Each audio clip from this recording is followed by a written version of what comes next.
Bonjour à tous, très heureux d'être avec vous aujourd'hui. Nous accueillons Monsieur Avi Loeb. Merci Avi d'être avec nous aujourd'hui. Merci de m'avoir invité. Je vous présente pour tout le monde. Vous êtes actuellement le directeur de l'Institut de théorie et de calcul au Centre Smithsonian d'astrophysique de Harvard. Vous êtes également à la tête du projet Galilée. Vous avez été le président du département d'astronomie de Harvard pendant la plus longue période de 2011 à 2020. Et vous êtes le fondateur et directeur de l'initiative Trou Noir de Harvard. Vous avez publié 8 livres, dont le plus récent Extraterrestre, et signé près d'1 millier d'articles sur un grand nombre de sujets, dont les trous noirs, les étoiles primitives, la recherche de vie extraterrestre et le futur de l'univers. Nous sommes donc très heureux de votre participation à ce symposium. Et pour cet entretien, je serai accompagné de Sébastien Lay, qui est un économiste et un entrepreneur franco-américain. Merci, vous auriez pu gagner du temps en me présentant simplement comme un garçon de ferme. Je suis né dans une ferme et ma façon de faire de la science reflète cela. Exact, c'était la première question que je voulais vous poser. Je voulais vous demander de vous présenter brièvement et de nous dire ce qui vous a conduit à ce que vous faites aujourd'hui. Oui, donc comme je l'ai dit, j'ai grandi dans une ferme. J'allais ramasser des œufs tous les après-midi et chaque week-end, j'allais dans les collines autour du village et je lisais des livres de philosophie. J'étais d'ailleurs très intéressé par la philosophie française, l'existentialisme, Albert Camus, Jean-Paul Sartre. Et j'étais bien plus relié à la nature en grandissant au milieu d'elle qu'aux autres personnes. Donc aujourd'hui, je n'ai aucune trace sur les réseaux sociaux. Je me moque du nombre de j'aime que j'ai sur Twitter. Et je vois l'univers comme une extension de ce que nous trouvons ici sur Terre en termes de nature. En fait, il a l'avantage de ne pas être souillé par les humains à grande distance, là où les humains ne sont pas encore allés. Et par conséquent, en apprendre beaucoup. Vous savez, en politique ou dans les médias, on se concentre le plus souvent sur les deux dimensions de ce gros caillou sur lequel nous vivons, qui est ce qui reste du processus de construction de la planète.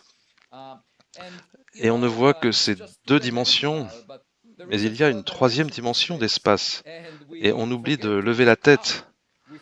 On oublie qu'il se passe beaucoup plus de choses et que l'univers est trop grand pour que nous l'ignorions.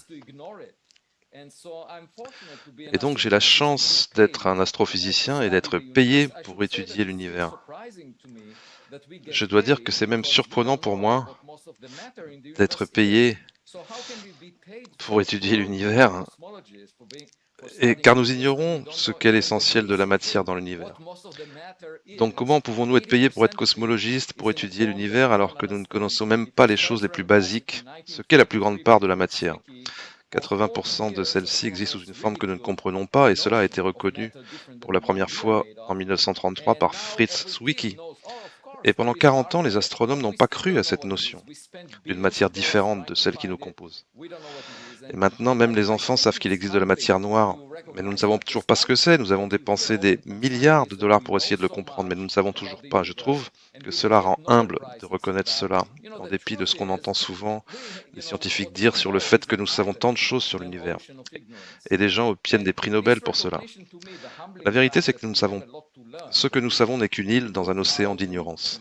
Et à mes yeux, cette reconnaissance qui incite à l'humilité, du fait que nous avons tant à apprendre, que nous devrions regarder à l'extérieur et apprendre de la nature au lieu d'être prétentieux et d'agir comme si nous savions beaucoup, ou comme si tout se rapportait à notre ego. Ça ne concerne pas notre ego. Nous pensons souvent que nous sommes le centre de l'univers, que ce que nous trouvons dans notre jardin est unique et spécial, que nous sommes la seule intelligence dans l'univers. Je ne pense pas qu'Albert Einstein était le scientifique le plus intelligent depuis le Big Bang, et toute cette perspective que j'ai sur la façon d'étudier l'univers est venue de mon enfance, de mes réflexions philosophiques, d'essayer d'avoir du recul, du fait de reconnaître que nous vivons une vie très courte et que nous devons être modestes et essayer d'en apprendre autant que possible au lieu d'être prétentieux. J'imagine qu'en vivant dans une ferme, vous aviez une vue splendide sur la Voie lactée, sans pollution lumineuse. Eh bien, je dois dire qu'il y a environ 10 ans, j'ai visité la Tasmanie, près de l'Australie, et le ciel était très sombre car il n'y avait pas de ville à proximité. Et donc j'ai vu la Voie lactée dans toute sa splendeur. Et pour moi, en tant qu'astrophysicien théoricien, c'était remarquable. Car j'ai parlé de la Voie lactée dans de nombreux articles, mais pour la première fois, je la voyais vraiment bien. Et c'est encore une chose qui incite à l'humilité. On doit aussi comprendre que la Voie lactée ne va pas rester la même dans le futur, car il existe une galaxie sœur qui est comme elle, et qu'on appelle Andromède, qui va entrer en collision avec la Voie lactée. Quand cette collision aura lieu, on aura les étoiles distribuées à travers tout le ciel, et non pas sous cette forme de disque étroit d'étoiles qui ressemble à une bande. Ça ressemblera plus à une distribution sphérique, car on les appelle des galaxies elliptiques. Ça arrivera dans quelques milliards d'années, alors que le Soleil existera toujours. Et après avoir vu cela, j'ai écrit un article scientifique qui annonçait ce qui va se passer dans quelques milliards d'années. Et c'est assez intéressant car vous savez, c'est peut-être le seul article que j'ai écrit qui sera peut-être cité dans quelques milliards d'années car j'ai fait cette prédiction. Je passe la parole à Sébastien pour sa première question. Oui, Aviv, vous n'allez peut-être pas aimer ma première question, mais pour le public, nous devons immédiatement sortir des sentiers battus et traiter ce qui nous préoccupe le plus, à mon avis, à savoir le phénomène OVNI-PAN. Corrigez-moi si je me trompe, mais il me semble que dans vos premières interviews, après la sortie de votre livre, vous étiez plutôt réticent à faire le lien entre vos recherches sur l'espace et ce phénomène élusif ici sur Terre que nous appelons PAN ou OVNI. Mais j'ai l'impression que ça a changé au fil des mois. Si je suis honnête et après avoir regardé les interviews plus récentes, que pensez-vous de ces phénomènes aujourd'hui? Faites-vous un lien avec Oumuamua et d'autres objets spatiaux? Eh bien, en tant que scientifique, je pense que j'ai une obligation de m'appuyer sur les preuves. Et ce qui a changé est qu'il y a eu la publication d'un rapport du bureau du directeur des renseignements américains, Madame Avril Haines, en juin 2021, qui disait que les agences du renseignement et les autorités militaires aux États-Unis ont des données qui indiquent qu'il y a des objets réels, observés avec toutes sortes d'instruments. Donc il ne s'agit pas de simples hallucinations, et dont la nature reste indéterminée. Il était évident pour moi que s'ils soupçonnaient que ces objets venaient d'autres nations, qui sont des adversaires, ils n'en parleraient pas publiquement, car alors cela voudrait dire qu'ils ne font pas leur travail. Ils garderaient ces informations secrètes et feraient ce qu'il y a à faire, c'est-à-dire répondre à des menaces pour la sécurité nationale, mais au lieu de cela, ils ont rapporté au Congrès qu'il y a des objets qu'ils ne comprennent pas, qui ne semblent pas naturels, ni faits de la main de l'homme. Et pour moi, vous savez, ce sont des gens sérieux. Et on entend des militaires, des membres de l'administration, même l'ancien président Barack Obama, l'ancien directeur du renseignement John Radcliffe, l'actuel administrateur de la NASA Bill Nelson. Tous ces gens-là en ont parlé. Pour moi, ça a été un tournant. Et un mois plus tard, j'ai lancé le projet Galilée pour étudier la nature de ces objets en utilisant la méthode scientifique. En fait, nous avons construit un ensemble d'instruments qui surveillent le ciel en continu, qui prend des vidéos dans le spectre visible, dans l'infrarouge, les ondes radio, le spectre audible, et qui essaye de collecter des données. Car ce sujet est stigmatisé, mais nous devrions être capables de déterminer ce que sont ces objets avec des données suffisamment bonnes. Donc, c'est l'objectif du projet Galilée qui est financé par quelques multimilliardaires qui sont venus frapper à ma porte. Ils ont été inspirés par mon livre, Extraterrestre, et ils ont donné quelques millions de dollars qui permettent de financer ce projet. Il y a une centaine de personnes qui participent à ce projet et 800 qui se sont portés volontaires. Il y a donc un soutien très fort à ce projet et nous faisons en fait le tout premier véritable programme de recherche scientifique sur ce sujet. d'une façon méthodique. Actuellement, nous testons la gamme des instruments et, si tout va bien, dans quelques mois, nous allons les installer en différents endroits, collecter les données et les analyser scientifiquement, publier les articles et aussi diffuser l'information de façon ouverte au grand public. Car vous savez, le ciel n'est pas classifié, il n'y a que les données recueillies par le gouvernement avec des détecteurs classifiés qui sont elles-mêmes classifiés. Et donc, une autre raison pour laquelle je me suis intéressé à cela, comme vous l'avez souligné, est que les premiers objets venant de l'extérieur du système solaire ont été découverts au cours de la décennie passée. Et en tant qu'astronome, j'étais très intrigué car j'ai écrit un article il y a plus de 10 ans, environ 15 ans, qui faisait la prédiction de combien de roches nous devrions nous attendre à voir en provenance d'autres systèmes planétaires et qui entreraient dans le système solaire. Et on ne s'attendait pas à ce que le télescope Pan-STARRS de Hawaï, qui scrute le ciel, n'en découvre la moindre. Et pourtant, le télescope a rapporté en octobre 2017 l'observation du premier objet interstellaire qui s'est approché de la Terre et qu'on a appelé Oumuamua, qui signifie l'éclaireur en hawaïen. Et alors tout le monde a pensé que c'était un gros rocher, mais il se trouve qu'il ne ressemble à aucun des rochers que l'on avait pu observer dans le système solaire, dans le sens où il n'y avait pas de queue de comète, aucun gaz ni aucune poussière autour de lui. Donc il ne s'agissait certainement pas d'une comète, ni d'un rocher couvert de glace, car alors on verrait la glace s'évaporer en s'approchant du Soleil. Et de plus, à mesure qu'il pivotait toutes les 8 heures, la quantité de lumière solaire qu'il reflétait changeait d'un facteur 10. Et ça voulait dire qu'il avait une forme très allongée. Mais la meilleure correspondance avec cette variation de lumière était celle d'un objet de forme plate comme un pancake. Pensez à une feuille de papier qui se balance dans le vent. Et il y avait aussi une propriété très inhabituelle de cet objet, qui est qu'il était repoussé du Soleil avec une force qui déclinait en proportion inverse du carré de la distance. Et la seule façon dont je pouvais expliquer cela est qu'il était poussé par la lumière réfléchie du Soleil, car il n'y avait aucune évaporation cométaire, aucun effet fusée. Et pour cela, il fallait que l'objet soit très fin. J'ai suggéré qu'il était comme une membrane, comme une voile. Et en fait, 3 ans plus tard, en septembre 2020, un autre objet a montré les mêmes caractéristiques. Il était repoussé du Soleil par la lumière réfléchie sans queue cométaire, et il se trouve que c'était un moteur de fusée que la NASA avait lancé en 1966. Donc nous savons que celui-là est artificiel, on l'a appelé 2020 SO. Nous savons qu'il est artificiel parce que nous l'avons produit nous-mêmes. La question est qui a produit Oumuamua? Et je dois dire que quelques années après la découverte d'Oumuamua, avec mes étudiants, nous avons découvert dans des archives de météores. Les météores sont des objets qui entrent en collision avec la Terre, donc on peut les voir même s'ils sont beaucoup plus petits, alors qu'Oumuamua avait la taille d'un terrain de football, entre 100 et 200 mètres de longueur. Et donc cet objet du catalogue de météores faisait environ 50 cm et datait de 2014, presque 4 ans avant qu'Oumuamua soit découvert. Et il se déplaçait si vite que nous avons conclu qu'il devait provenir de l'extérieur du système solaire.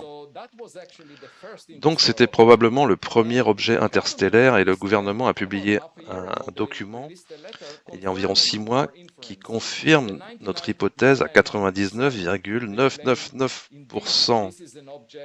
Ils ont écrit que c'est bien un objet d'origine interstellaire venu de l'extérieur du système solaire et c'est le premier puisqu'il a été observé en 2014. Et ce qui est inhabituel à propos de cet objet, quand on analyse la lumière qui résulte de son explosion suite à son frottement dans l'atmosphère, nous en déduisons que sa résistance matérielle est supérieure au fer. En fait, c'est l'objet le plus dur de tout le catalogue, parmi 273 objets. Des météores que le gouvernement a détectés via son système de détection de missiles. Donc c'est une aberration. 99,7% de toutes les roches spatiales ne sont pas aussi dures que celle-ci. Donc la question est, qu'est-ce que c'est et pourquoi est-ce aussi dur, provenant de l'extérieur du système solaire? Et donc nous envisageons une expédition sur son site d'atterrissage en Papouasie-Nouvelle-Guinée. Je viens de recevoir 1,5 million de dollars de donations pour conduire cette expédition et collecter les fragments qui sont au fond de l'océan. afin de déterminer quelle est la composition, car il est possible que cet objet était plus dur que le fer et se déplaçait très vite, plus vite que 95% de toutes les étoiles à proximité du Soleil. Et il est possible que ce soit artificiel, que ce soit un vaisseau spatial. Nous pourrons déterminer s'il est fait d'un alliage artificiel. Et il y a un autre météore que nous avons découvert la semaine dernière dans le même catalogue. Donc ces trois premiers objets interstellaires semblent anormaux. Les météores sont très durs. Ce sont les plus durs de tous les objets dans ce catalogue du gouvernement. Et il y a en plus Oumuamua. Donc tout cela m'a amené, en tant qu'astronome, à m'intéresser à ce sujet, et j'ai été intrigué par le fait que des objets venant de l'extérieur du système solaire soient différents des roches que nous connaissons ici. C'est comme la matière noire, nous avons tendance à penser que tout ce que nous voyons autour de nous doit représenter l'univers. Eh bien, figurez-vous que quand on examine attentivement, on s'aperçoit que ce n'est pas le cas. La plus grande partie de la matière est en fait autre chose. Elle est sombre, nous ne savons pas ce que c'est, et les objets qui entrent dans le système solaire apparaissent eux aussi comme étant différents des roches que nous y trouvons habituellement. Nous allons revenir sur ce sujet car vous avez anticipé toutes nos questions, mais je voulais savoir si vous faisiez référence juste avant à cet objet qui est tombé au large du Portugal, n'est-ce pas? Oui, ce pourrait être la même chose qu'en Nouvelle-Guinée. Oui, le premier météore interstellaire identifié date du 8 janvier 2014 et le second que nous avons identifié seulement la semaine dernière date du 9 mars 2017, pratiquement 6 mois avant Oumuamua. Et en effet, c'est au large du Portugal. Et tous les deux sont numéro 1 et numéro 3 en termes de dureté, par comparaison avec les 273 autres météores du catalogue gouvernemental. Et je dois dire que ce catalogue a été établi à partir de données collectées par les satellites qui surveillent l'atmosphère pour les missiles balistiques. Par conséquent, ils ont des données très fiables que nous utilisons pour découvrir ces objets très inhabituels.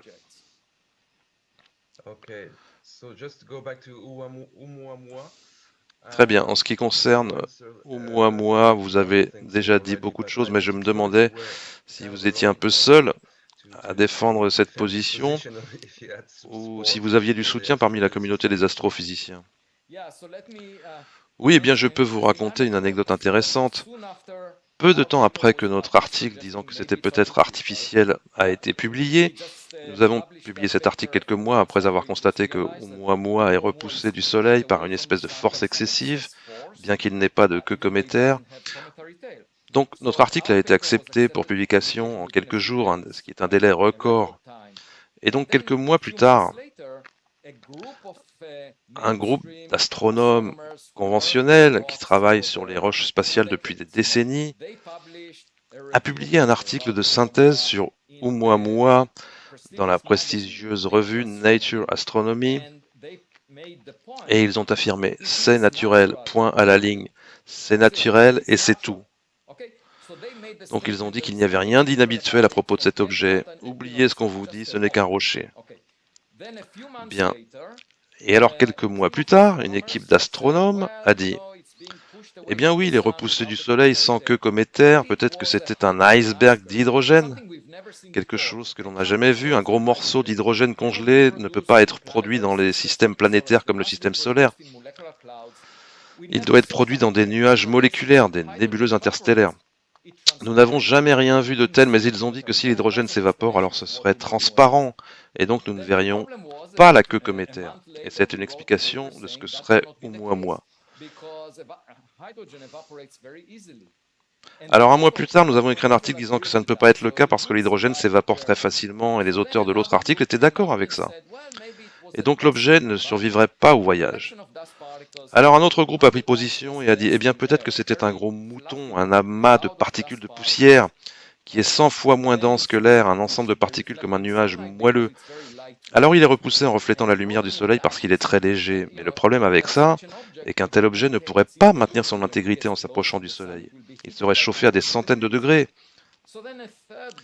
Alors un troisième groupe d'astronomes a dit « Nous avons la réponse. C'est un iceberg d'azote qui a été expulsé de la surface d'une planète comme Pluton. Le problème ici, et nous avons encore écrit un article à ce sujet, est qu'il n'y a pas assez d'azote solide dans tous les Plutons que vous pouvez imaginer autour d'autres étoiles dans la Voie lactée pour constituer une population assez grande de fragments de sorte que l'un d'eux soit au moins. Donc ce que je dis est que si on met toutes ces questions de côté, tout ce qui est avancé dans ces explications, comment est-il possible qu'il y ait eu ce premier article de synthèse par des experts, entre guillemets, autoproclamés, qui disent « c'est naturel, point à la ligne ». Puis ensuite, 3 groupes qui travaillent plusieurs mois. Vous savez, publier un article prend beaucoup de travail. Sur des scénarios spécifiques, iceberg d'hydrogène, amas de poussière, iceberg d'azote, tous ces articles sont sortis dans l'année qui a suivi cet article initial de synthèse. S'il était évident que c'était un objet naturel, pourquoi ces différentes possibilités n'étaient-elles pas mentionnées dans l'article initial? Et s'il était évident que c'était naturel, pourquoi ces 3 groupes ont-ils travaillé si dur pour trouver une explication aux anomalies d'où mois? Il y a quelque chose qui ne va pas et la seule façon d'expliquer ça est que les experts, les gens qui étudient depuis des années les roches spatiales, diront que tout ce qui est dans le ciel est une roche. Et ça les gêne beaucoup s'il y a quelque chose qui ne correspond pas à ce qu'ils connaissent déjà. Pourquoi est-ce que ça les dérange? Parce que leur réputation, leur prestige, leur statut, tout cela repose sur une connaissance passée. Et comment osez-vous remettre en question cette connaissance établie? Si vous n'êtes pas un praticien qui a gagné son prestige au sein de leur communauté de personnes. D'accord? Donc ça, c'est leur problème. Et ils veulent marcher sur toute fleur qui pousse au-dessus du niveau de l'herbe, car c'est une menace pour leur prestige, pour leur expertise.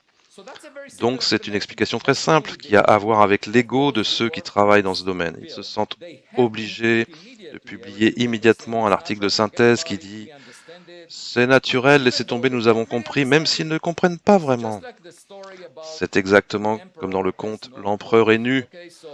L'enfant peut dire cela, mais tous les autres disent « regardez, parfait, l'empereur a de beaux habits, aucun problème ». Voilà la situation dont nous parlons au sein du monde universitaire dans le contexte de la science moderne. Pour moi, c'est très surprenant. Et personne n'oserait se mettre du côté de l'enfant qui dit que l'empereur est nu. Personne n'oserait parce que si vous dites cela, alors vous mettez en danger vos futures récompenses, votre prestige et vos opportunités professionnelles. Parce que ceux qui sont les experts vous ont dit ce qu'il fallait penser, vous devez vous soumettre à leur autorité.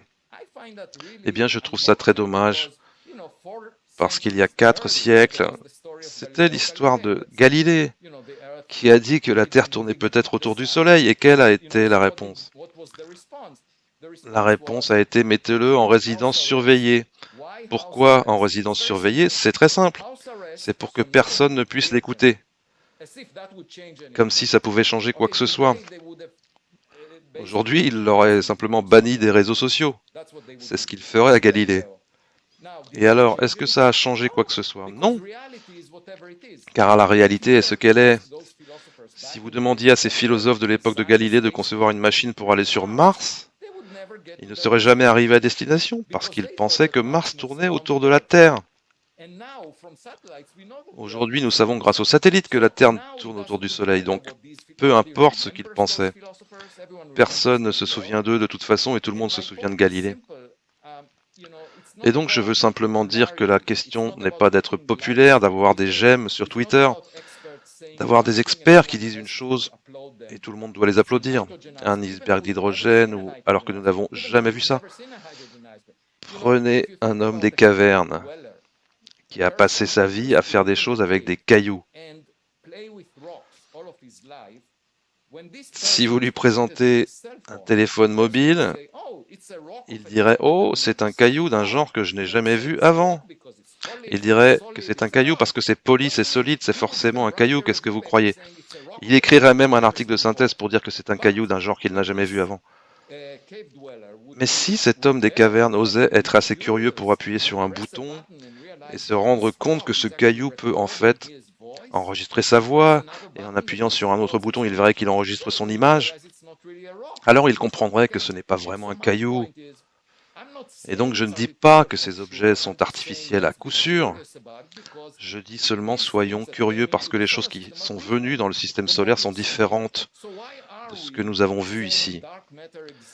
Alors pourquoi disons-nous d'un côté que la matière noire existe? C'est une substance d'une nature que nous n'avons jamais vue dans le système solaire. Pourquoi dire que c'est de la science conventionnelle et ne pas explorer la possibilité que des objets qui entrent dans le système solaire soient différents des roches? Pourquoi est-ce une hérésie alors que la matière noire ne l'est pas? Et d'ailleurs, la matière noire, pendant les 40 premières années, a été complètement ignorée par l'astronomie conventionnelle. Personne n'y a prêté attention pendant 40 ans après les déclarations de Fritz Zwicky. De plus, il y a eu une conférence au Caltech où travaillait Zwicky, donnée par Jerry Ostriker, le directeur de l'observatoire de l'université de Princeton à cette époque, sur la matière noire. Et il a dit que c'était ridicule. En 1972, 40 ans après que Zwicky ait suggéré son existence. Et je dis que nous continuons à nous comporter comme ça encore et encore.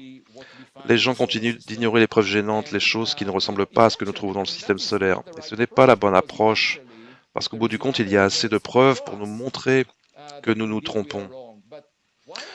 Mais pourquoi perdons-nous notre temps à nous concentrer sur les connaissances établies quand nous examinons des choses qui semblent étranges?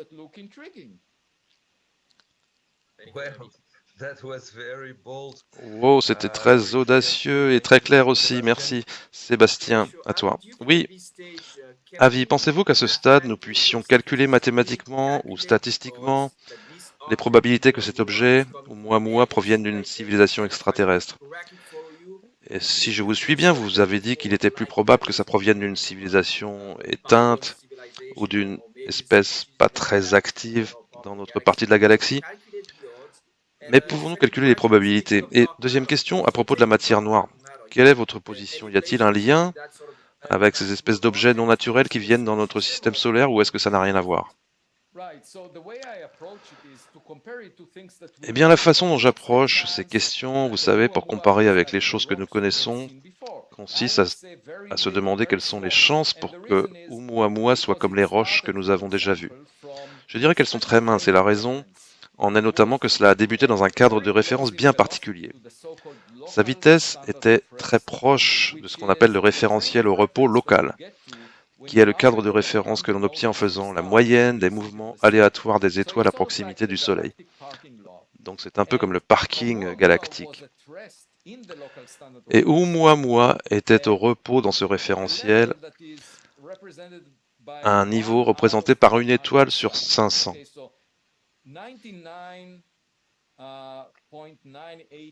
Donc 99,98% des étoiles se déplacent plus vite que ne le faisait Oumuamua, relativement au référentiel au repos local, ce qui inclut le Soleil. Donc la seule raison pour laquelle le Soleil l'a rencontré est parce qu'il se déplace relativement à ce référentiel. Donc on peut penser à Oumuamua comme une bouée qui est au repos à la surface de l'océan et le Soleil, comme un énorme bateau, est arrivé dessus. C'est très inhabituel. Pourquoi serait-il au repos et n'aurait pas gardé la vitesse initiale d'une étoile s'il venait d'un système planétaire? À cela s'ajoute le fait qu'il était repoussé du Soleil, sans queue cométaire, ce qui est anormal, et aussi le fait que son éclat changeait d'un facteur 10, alors qu'il se retournait toutes les 8 heures, ce qui voulait dire qu'il avait une forme très allongée. Pratiquement tous les astéroïdes que nous avons vus, des milliers, changent de luminosité au maximum d'un facteur 3, alors que celui-là changeait d'un facteur 10. Pourquoi était-il très probablement plat? C'est inhabituel. Il y a donc beaucoup d'aspects inhabituels le concernant, ce qui fait qu'à mes yeux, les chances qu'il s'agisse d'une roche en provenance d'un autre système planétaire sont extrêmement faibles. Ça ne dit pas ce que c'était ni ce qu'était son objectif.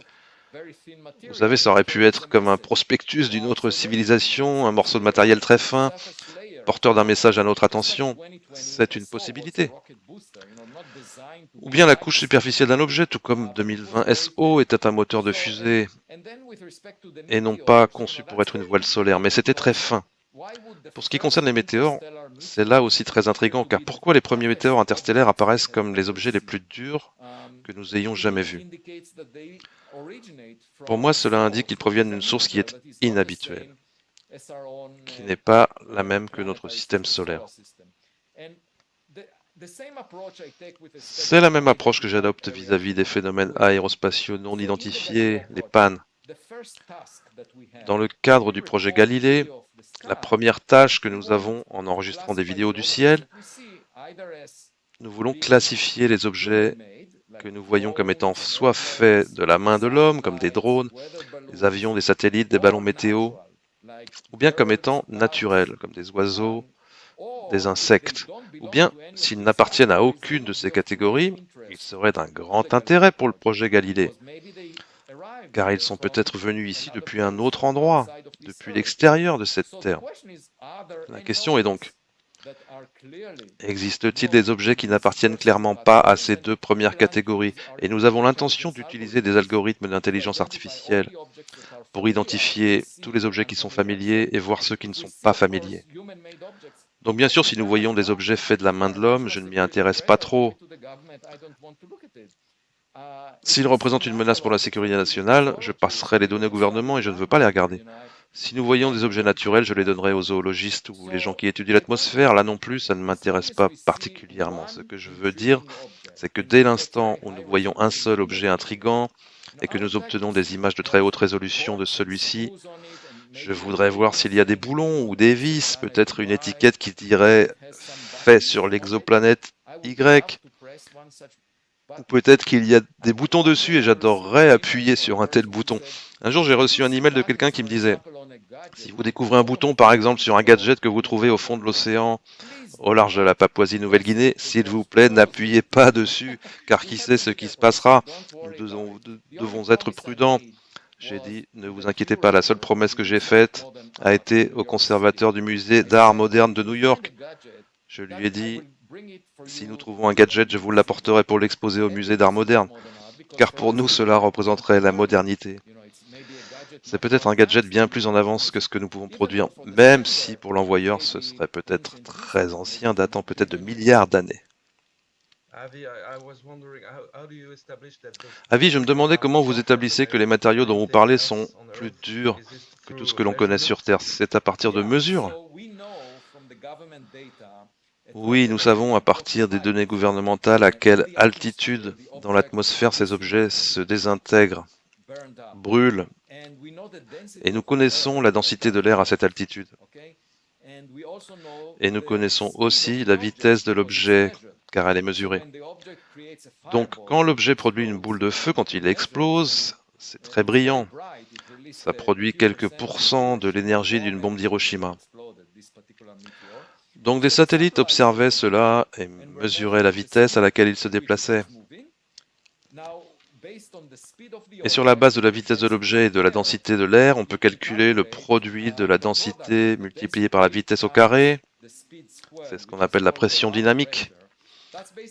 À la base, c'est la pression exercée sur l'objet alors qu'il se déplace dans l'air. Et nous savons qu'il s'est désintégré à un point où la pression était comparable à la résistance matérielle. C'est ce qui se passe en principe. Et donc, à partir de ces mesures, nous pouvons dire quelle est la résistance du matériau. En d'autres termes, s'il était fait de roche, par exemple, il aurait explosé dans l'atmosphère à une altitude bien supérieure là où la densité de l'air est beaucoup plus basse. Donc le fait qu'il ait explosé à 18,7 km au-dessus du niveau de l'océan, à une vitesse de 45 km par seconde, nous donne la résistance matérielle, qui est plusieurs fois supérieure à celle du fer. Donc c'est très inhabituel. Avis dans cette vaste réalité, que penser de la matière noire? Est-ce que c'est juste un bouche-trou, quelque chose de substantiel? Je sais que vous avez souvent parlé de matière noire en disant que c'était honteux de consacrer autant de temps à la matière noire et si peu à mes objets non naturels. Mais pouvons-nous ici faire un lien avec ces objets non naturels ou artificiels en termes de propulsion ou autre? D'accord. Dans le contexte de la matière noire, en fait, elle a une longue histoire de plusieurs décennies où nous avons investi des milliards de dollars pour essayer de la trouver. La dernière tentative a eu lieu au Grand Collisionneur de Hadron, du CERN, qui a coûté 10 millions de dollars et qui a découvert des choses anciennes comme le boson de Higgs, pour lequel un prix Nobel a été attribué. Mais un autre de ses objectifs était de découvrir la supersymétrie. Et la particule supersymétrique la plus légère était censée être un candidat pour la matière noire. Et même si cela concernait l'espace de configuration naturelle de la supersymétrie, c'est une théorie qui était adoptée par la physique conventionnelle, et tout le monde disait oui, la supersymétrie dans cet espace de configuration naturelle, c'est très naturel, nous allons sûrement trouver quelque chose. Et nous n'avons rien trouvé. D'accord, donc c'est juste pour vous montrer à quel point nous devrions être modestes et humbles. Parce qu'on avait aussi la théorie des cordes pendant 40 ans, qui était fondée sur des hypothèses. Mais bien sûr, la supersymétrie est exacte, et donc nous avons eu la théorie des supercordes qui constituaient les fondations, vous savez. Et maintenant, bien sûr, ils disent, on ne s'appuie pas nécessairement sur la supersymétrie, mais initialement, ils disaient que c'était là à coup sûr, donc appuyons-nous là-dessus. Et le grand collisionneur de Hadron ne l'a pas trouvé, et n'a pas trouvé la nature de la matière noire. Et donc, ce que je veux dire est que même si ça faisait partie du folklore dominant, on ne sait toujours pas à ce jour ce qu'est la matière noire. Rien du tout. Nous sommes complètement ignorants. Et nous devrions continuer à chercher, mais si on y réfléchit, supposons que nous trouvions une particule de matière noire, cela aura très peu d'influence sur le futur de l'humanité. Bien sûr, les gens qui la découvriraient auraient le prix Nobel. Mais le reste de l'humanité continuera son chemin. Ça n'aura pas un impact profond. Je dis juste que nous devrions consacrer le même niveau de financement à la recherche d'objets qui viennent de l'extérieur du système solaire parce que cela aura un impact majeur sur le futur de l'humanité. Cela changerait notre perspective sur notre place dans l'univers, notre attirance pour l'espace. Cela changerait les croyances religieuses et philosophiques. Donc, tout comme Blaise Pascal avait fait ce pari à propos de l'existence de Dieu, il disait que les implications étaient si grandes que nous ne pouvions pas ignorer cette question. Je dirais que les implications sont si grandes. S'il y a un gamin plus intelligent dans notre rue cosmique, que nous ne pouvons pas ignorer cette question, nous ne pouvons pas investir zéro financement dans cette direction.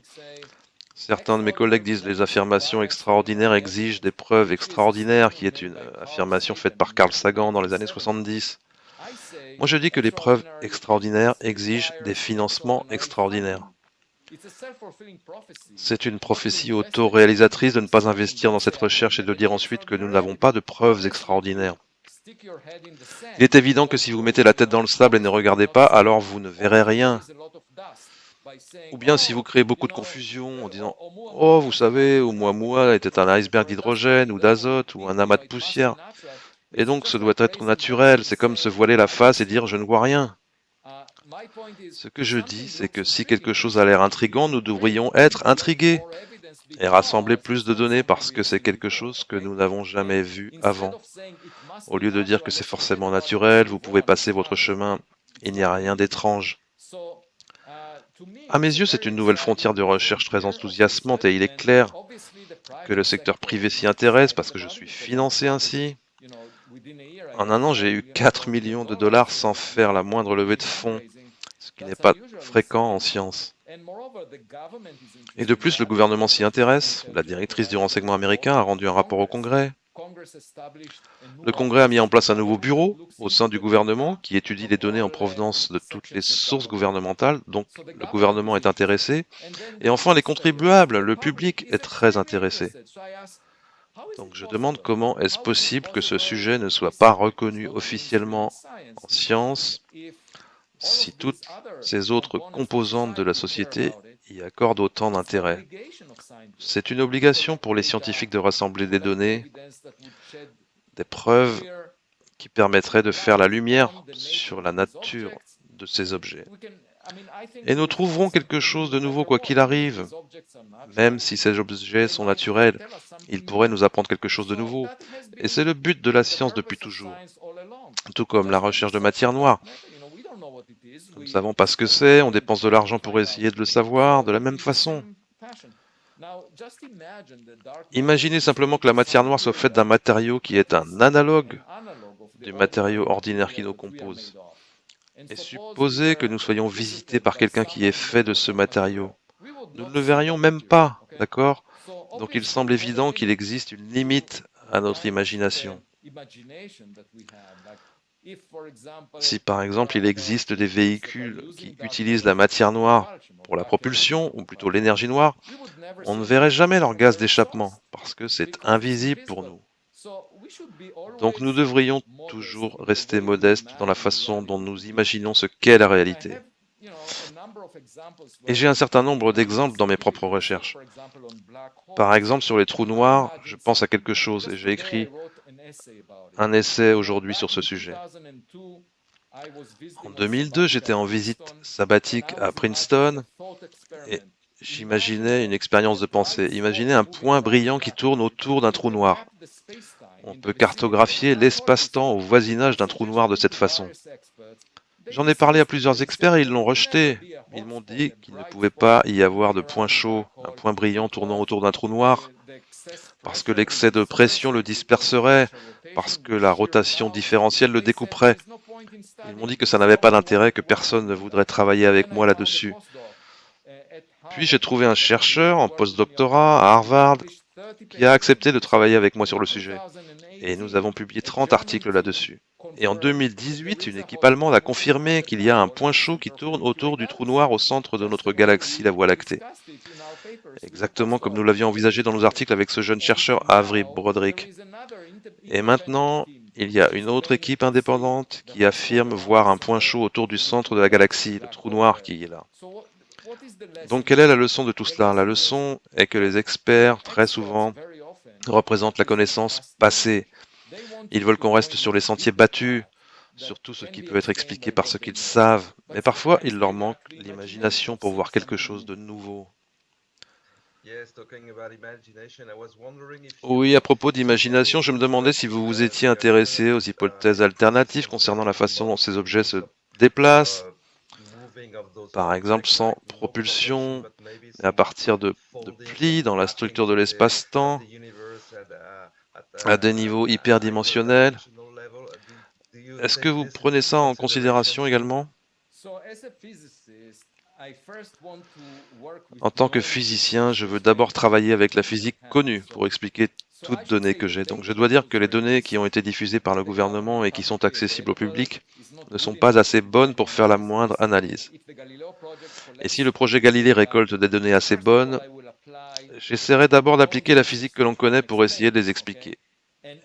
Et bien sûr, si ça ne colle pas avec la physique connue, je penserai à des explications plus exotiques. Mais vous devez comprendre que la moindre modification de la physique connue aurait des conséquences énormes. Parce que les scientifiques recherchent des déviations dans les lois de la physique telles que nous les connaissons et ils obtiennent un prix Nobel dès qu'ils trouvent une petite déviation. Parce que ça s'applique à l'ensemble de l'univers. Donc si nous voyons quoi que ce soit qui viole ce que prédisent les équations actuelles du modèle standard de la physique, ce sera évidemment d'une importance considérable. Non seulement en tant que révélation de quelque chose extérieur à cette Terre, mais c'est aussi quelque chose qui nous apprendrait que nous avons une image incomplète de l'univers. Et les suggestions qu'ont faites certains à propos d'un espace-temps replié, des dimensions supplémentaires, je n'ai pas de données qui pointent dans cette direction. Ils ne faisaient que suggérer cela. Donc si nous avons en effet des données, j'essaierai d'expliquer ces données, quelles qu'elles soient, avec la physique connue, et sinon j'admettrai qu'il y a là quelque chose de nouveau. Que pensez-vous de ces observations dans lesquelles il semble y avoir matérialisation, dématérialisation?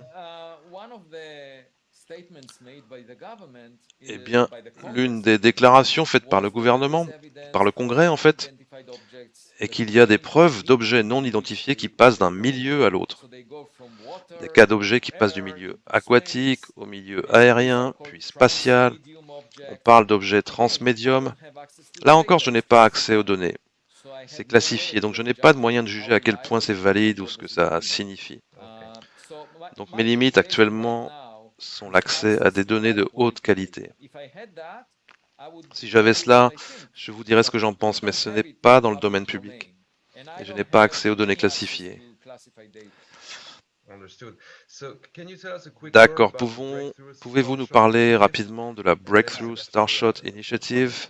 Et puis Sébastien aura une question encore pour vous. Ok, à l'été 2015, j'ai reçu la visite à mon bureau d'un entrepreneur de la Silicon Valley qui s'appelle Yuri Milner et nous avons créé la fondation Breakthrough et il m'a demandé si j'acceptais de diriger un projet qui consisterait à visiter le système stellaire le plus proche au cours de nos vies actuelles. Et il voulait dire par là utiliser un engin spatial qui atteindrait l'étoile la plus proche dans les 20 années qui viennent, car lui et moi avons le même âge, 60 ans actuellement. Donc pour moi, c'était un défi très intéressant, parce que l'étoile la plus proche est à 4 années-lumière.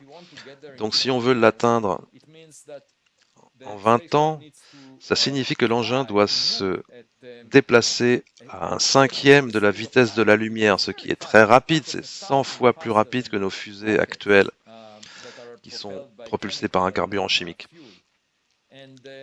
Alors j'ai dit à Yuri que c'était très intéressant et qu'il fallait que j'y réfléchisse pendant 6 mois avec mes étudiants et mes post-docs. Et au bout de 6 mois, nous avons recommandé une méthode qui semble réalisable et qui consiste à pousser une voile solaire très légère, une voile très fine, avec la lumière. Si vous la poussez avec la lumière, cela a deux avantages. D'abord, elle n'a pas besoin de transporter du carburant. Et une fusée est limitée par le fait qu'elle transporte du carburant. Et vous savez, vous avez cette tyrannie de l'équation de la fusée qui dit qu'une fusée ne peut pas atteindre une vitesse qui dépasse de plus d'un ordre de grandeur la vitesse des gaz de propulsion. C'est pourquoi aucune fusée n'a jamais atteint une vitesse supérieure à 30 km par seconde, parce que la vitesse classique des gaz d'échappement est de quelques kilomètres par seconde, pour des gaz chauffés à quelques centaines de degrés. Et donc le résultat, c'est que vous avez cette tyrannie de l'équation de la fusée. Mais si vous ne transportez pas de carburant, alors vous pouvez atteindre en principe n'importe quelle vitesse. Et si vous êtes poussé par la lumière, vous pouvez atteindre la vitesse de la lumière. Donc l'idée est d'avoir une voile solaire qui pèse seulement quelques grammes et qui serait poussée par un rayon laser très puissant, une centaine de gigawatts, pendant quelques minutes. Et alors elle parcourra une distance qui est 5 fois la distance jusqu'à la Lune et atteindra un cinquième de la vitesse de la lumière. Donc c'est la base du projet Starshot Initiative sur lequel nous travaillons. Il a été annoncé en avril 2016 avec le soutien de Stephen Hawking, qui était là pour l'annonce. Et depuis, nous travaillons là-dessus. Nous avons développé la voile, le système laser et aussi le système de communication qui représente le plus grand défi actuellement. Et même si ça ne se produit pas au cours de ma vie, nous posons tout de même les fondations pour les technologies du futur. Ok. Sébastien? Je vais être un peu plus pessimiste ou philosophique avec ma dernière question. Si nous pensons à l'humanité, pensez-vous que notre civilisation pourra survivre assez longtemps pour atteindre ce stade d'une exploration de l'espace qui nous permettra de rencontrer d'autres civilisations extraterrestres? Quelles sont les chances, s'il y en a? C'est une excellente question parce qu'il y a une tension entre les capacités de notre civilisation à lancer des sondes qui iront dans l'espace interstellaire et la capacité de notre civilisation à s'autodétruire en atteignant le même niveau technologique. On voit bien cela, qu'il pourrait y avoir un conflit nucléaire, des pandémies induites par des expériences sur des virus dans des laboratoires. Il peut y avoir toutes sortes de risques qui concernent une civilisation technologiquement développée. Ce sont des risques existentiels et nous avons la chance qu'aucun d'eux ne se soit produit jusqu'ici, mais peut-être que nous n'allons pas survivre plus de quelques siècles supplémentaires et que nous ne pourrons pas envoyer beaucoup de sondes. Donc cela m'amène à dire que si nous trouvons des preuves d'une civilisation durable du passé, une civilisation qui a profité de la sagesse d'un scientifique comme Albert Einstein, même plus intelligent qu'Einstein, il y a 1 milliard d'années et qui a rempli la galaxie de sondes équipées d'intelligence artificielle, alors on pourrait en tirer des enseignements sur la façon de survivre. Mais je ne compte pas trop là-dessus, vous savez, car j'ai acheté un nouvel ordinateur portable le mois dernier et en même temps, j'ai acheté un système de sauvegarde qui stocke l'information sur mon ordinateur au cas où celui-ci ne marche plus pour une raison ou une autre et qui me permet de restaurer toute l'information à partir de ce système de sauvegarde qui est très petit, de la taille d'un téléphone.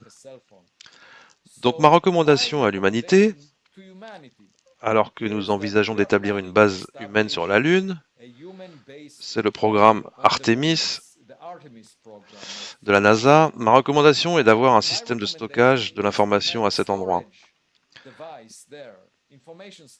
dans lequel on stockera toute l'information sur l'ADN, sur toutes les formes de vie sur Terre, sur tous les livres qui ont été écrits, toute la musique jamais composée, sur tout ce qui a de l'importance, les articles, le contenu d'Internet. En principe, on peut stocker ça sur la Lune et ce sera comme le système de sauvegarde que j'ai acheté pour mon ordinateur. Donc votre nouveau projet va s'appeler l'Arche de Noé du Nouvel Âge, c'est ça, la nouvelle arche? Oui, d'une certaine façon, c'est comme l'Arche de Noé. Et il se trouve que je vais publier un livre en juin 2023 qui parle du futur de l'humanité. J'ai livré le manuscrit le mois dernier à l'éditeur, donc il devrait sortir l'an prochain. Et j'espère qu'il sera traduit en français. Mon livre précédent a été traduit en 25 langues. Donc jetez un œil à ce livre parce que je parle de ce qu'il faudrait faire pour sécuriser notre futur. Mais je pense vraiment que nous pourrions être inspirés à vivre plus longtemps si nous trouvons une lettre dans notre boîte aux lettres venant d'une autre civilisation qui a réussi à faire ça. Et nous devons chercher, car c'est important, si vous regardez l'histoire humaine, les pires choses qui sont arrivées ont été le résultat de groupes de personnes qui se sentaient supérieures aux autres. Mais si on découvre qu'il y a un gamin plus intelligent dans notre quartier cosmique, nous pourrions comprendre que les différences que nous constatons entre nous en tant qu'humains sont sans importance par comparaison avec ce gamin qui serait beaucoup plus intelligent que nous. Et peut-être que cela pourrait nous apprendre à nous traiter les uns les autres avec respect, comme des membres égaux de l'espèce humaine, afin de survivre ensemble plus longtemps. C'est mon espoir que cela nous donnerait une perspective différente. On se bat les uns contre les autres à travers les frontières nationales. Nous sommes en compétition les uns avec les autres. Même quand le Covid-19 est arrivé de Chine, les autorités chinoises n'ont pas diffusé les informations qui auraient pu sauver beaucoup de vies en Occident. Ce n'est pas une façon intelligente de se comporter, donc une des raisons pour lesquelles je recherche de l'intelligence dans l'espace et que je ne la trouve pas souvent ici sur Terre. Merci, Avi. C'était très éclairant et très direct. Nous tenons à vous remercier pour tout cela. Merci, Sébastien, pour tes questions. Et donc, Avi, prenez soin de vous. Au plaisir de vous reparler. Merci, vous aussi. Au revoir.